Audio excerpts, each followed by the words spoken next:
You measure salaries, you track turnover, but the biggest cost in your multicultural team are likely the hidden misunderstandings you don't know about. When capable people stop contributing and good ideas stop surfacing, it's easy to see this as a performance problem. It usually isn't. Here's an example. In the early 90s, a U.S. multinational held a meeting in Taipei. I watched the Western boss twice ask a new hire for his opinion, and twice the new hire mumbled something, then remained silent.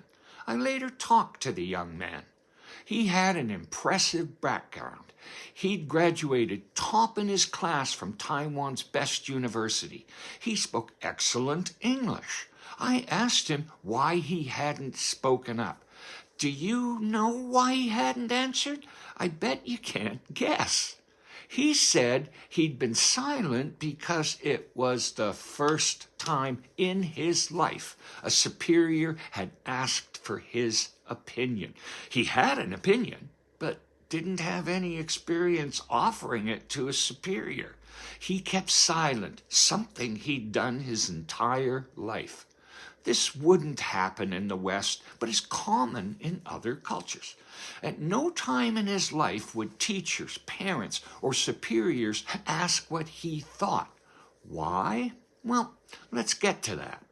Western education's primary goal is teaching students to think for themselves. We consider that normal. What Westerners don't realize is that the other culture doesn't want students to think for themselves. They want students to memorize right answers, to be patient, respectful to superiors, and to know their place. In almost all cultures, keeping thoughts to themselves is a survival technique. A common Chinese saying is, the more I speak, the more trouble I can get in. The less I speak, the less trouble I can get in. If I don't say anything, I can't get in trouble. Western recruiters look at a candidate's education and work history. They all assume that every candidate has basic communication skills. When new hires don't speak up, don't share ideas, and tend to keep silent, managers tend to think that some communication training will fix it.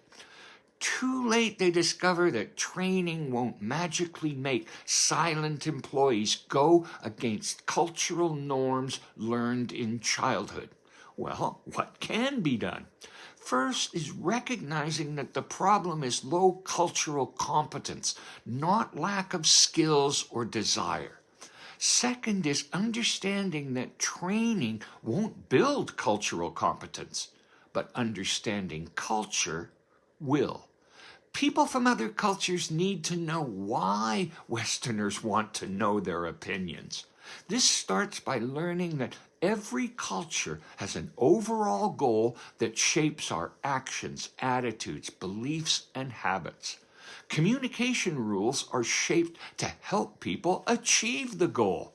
Every culture has a unique goal, which explains why all cultures are different. This sounds complicated, but it really isn't. I've used my almost 4 decades of experience helping Westerners and people from other cultures communicate and work together to create a simple, easy online course on achieving cultural competence. I called it the Culture Advantage because having everyone on the same cultural page gives the team a huge advantage. If this resonates, let's talk. Find me at crossculturesolutions.com.